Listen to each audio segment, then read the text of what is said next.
Hi, you're watching Floyd Steinberg's YouTube channel. The RockJam RJMK keyboard currently is the cheapest MIDI master keyboard on Amazon. You can have it for around $40 or euros. For this low price, what can you expect? If you want to find out, please join me in this video. Here we go.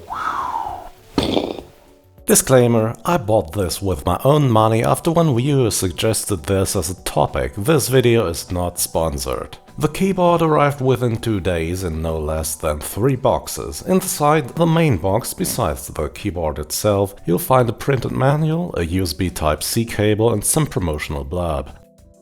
I'm not going to comment on the design of the keyboard itself, that's a matter of personal tastes. The grey keys are very glossy, so you'll have them covered in fingerprints in no time, and in this video I'm too lazy to wipe them away, so my apologies for that in advance. The overall build quality is okay. The enclosure is sturdy but a little bendy, and the keys have quite the travel space horizontally, which makes them rub against each other when you're playing.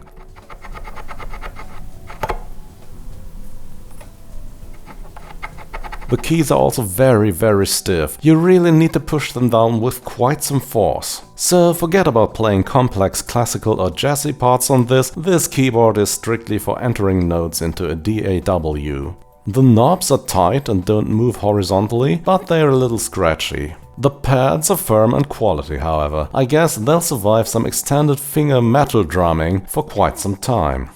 Let's take a look at the features. Of course, there's a 25 key keyboard here, which means 2 full octaves. There are 8 pads and 8 encoders, which can be configured to trigger MIDI events. There are 12 menu buttons as well, used to configure the keyboard. Pitch bend and mod wheel come in form of a small stick on the left side of the keyboard. The stick is precise and has just the right amount of resistance. The keyboard is battery powered, which is unexpected and highly welcome. The battery can't be exchanged, however. There's a small screen that shows important parameters when you're changing settings. The screen might be hard to read for older folks, and it's covered in soft plastic, so it'll have plenty of scratches soon. On the back side, there's a USB Type-C MIDI connector that also serves as a charging port. There's an on-off switch here and a TRS MIDI connector. There's also a connector for sustain pedals, which again wasn't expected and is highly welcome. Let's walk through the firmware features now.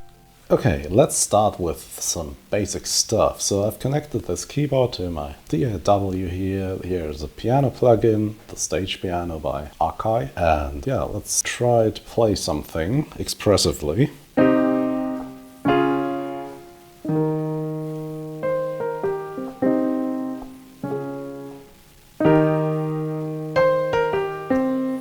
Okay. So now I'll use the sustain pedal, which is under the desk here.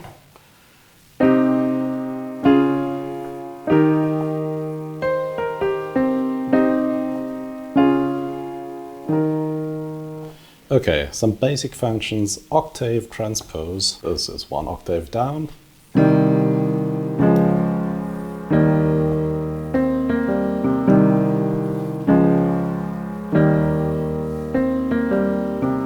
And we've also got the normal transpose, so we can transpose things by semitone.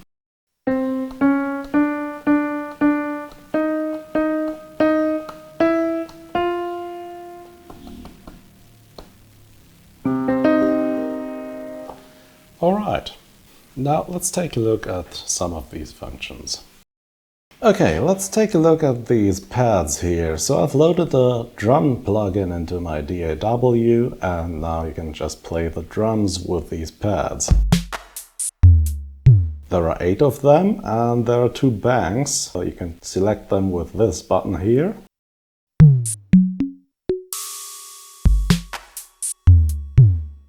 They're always sending on channel 10, there's no way you can change that, but you can set up the notes that these pads use. So hold down the pads setting button, they all light up, and now you can turn the encoder next to the pad to change the note. So for example,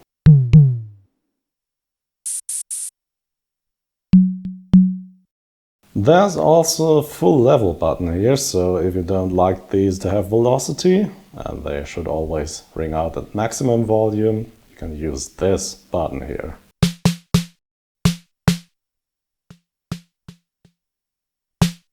There's also a note repeat button here, which repeats notes. You can use this to play simple hi-hat patterns, for example. And you can hold this button down and press, for example, the 1/16th key here to change the note length.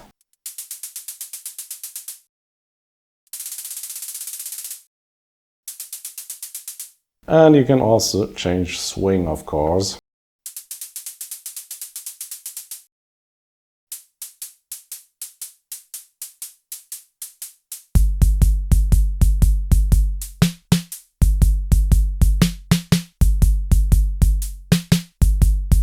Of course, you can also set these pads up to control your DAW. So for example, you could use this button to push play, stop, pause. And how to set this up really depends on which DAW you're using. For example, here in Reaper, I can assign different MIDI notes to different functions here on the keyboard. And I could then set up a note for each of these pads here. And when I play these notes, this will be picked up as a play command or a stop command. It's really different depending on which DAW you're using, so please look that up in the manual of your digital audio workstation.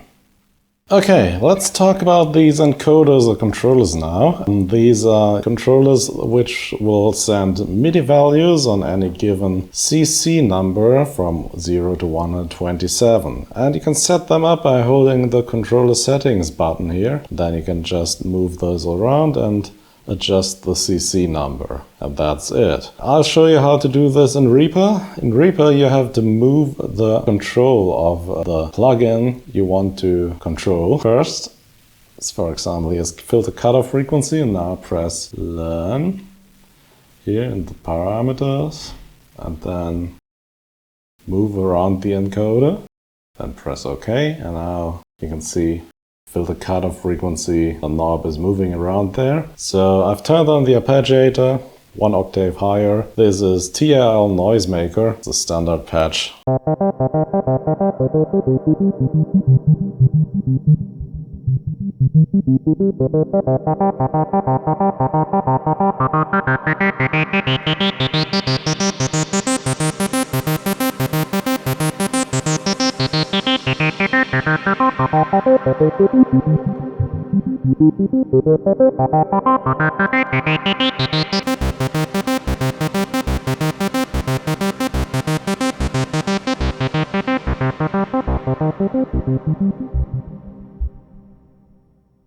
Yeah, I guess you get the idea. You can see I have to move these around quite a lot. There's no button here to make this more sensitive, but it is what it is, I guess. Okay, so I've connected the RockJam keyboard to this dreadbox nymphes synthesizer here, and the next thing I want to show you is the arpeggiator. So if you don't know what an arpeggiator is, it breaks down any chord of notes you play into separate notes. So for example, here's a C major chord. Now turn on the arpeggiator. You see the notes are then played one after the other. Of course, this can be configured. Just hold this down and then press one of the keys here. You can see we have 8th notes, 16th notes,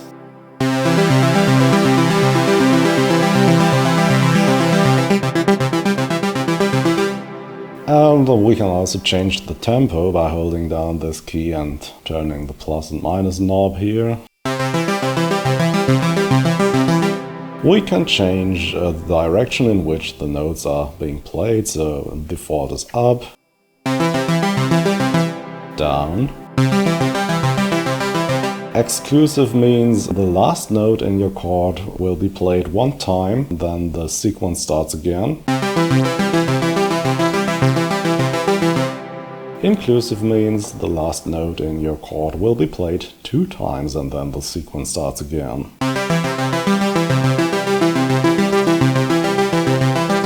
And you can also make the arpeggiator follow the order in which you hit the notes.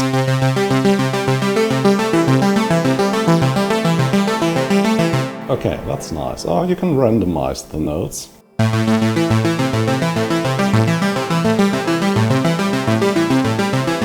Latch is another very important feature. This will just hold the notes you're playing, so you can take your time and think about where to go next.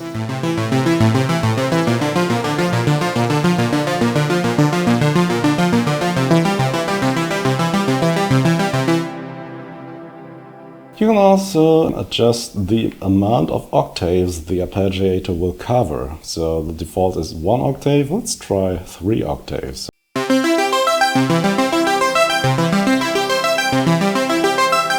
Let's try 4 octaves.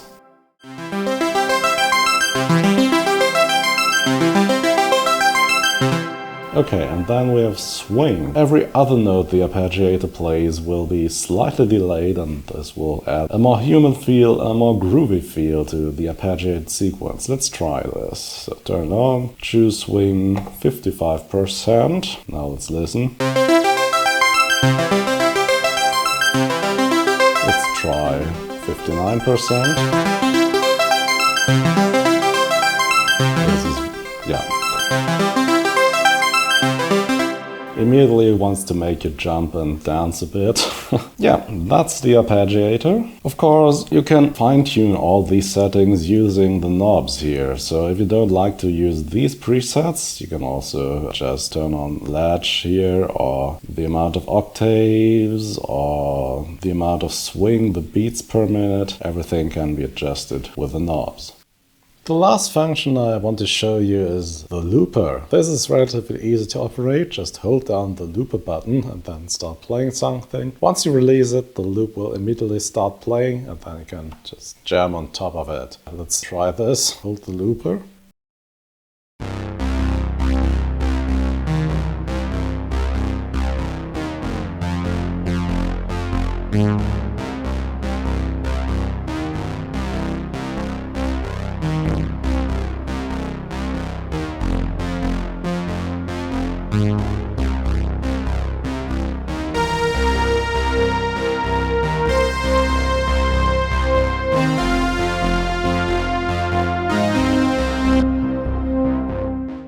Minutes later.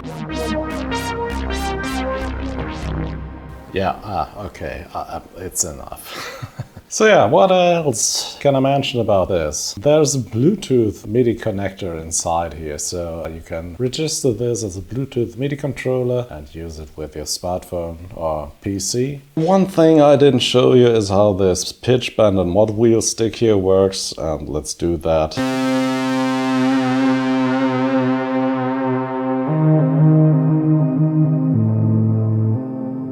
As I already said, it has just the right amount of resistance and works fairly well. One thing I should mention is you can't change the MIDI channels on this keyboard. At least I didn't find this in the manual, and I didn't find it on the keyboard itself. So you're always stuck to channel 1 for the keyboard and channel 10 for the drum pads. There's no way to change that. I think I'll do one last real-world test and use my multi-track recorder and layer some tracks on top of each other using the looper and the arpeggiator and the note repeat function to easily create drum tracks and arpeggiated sequences. And then this video will come to an end. You're a grown-up, adult, responsible person, so I hope with the information I gave you today you can make up your mind and come to a conclusion if this is worth buying or not, especially considering its low price.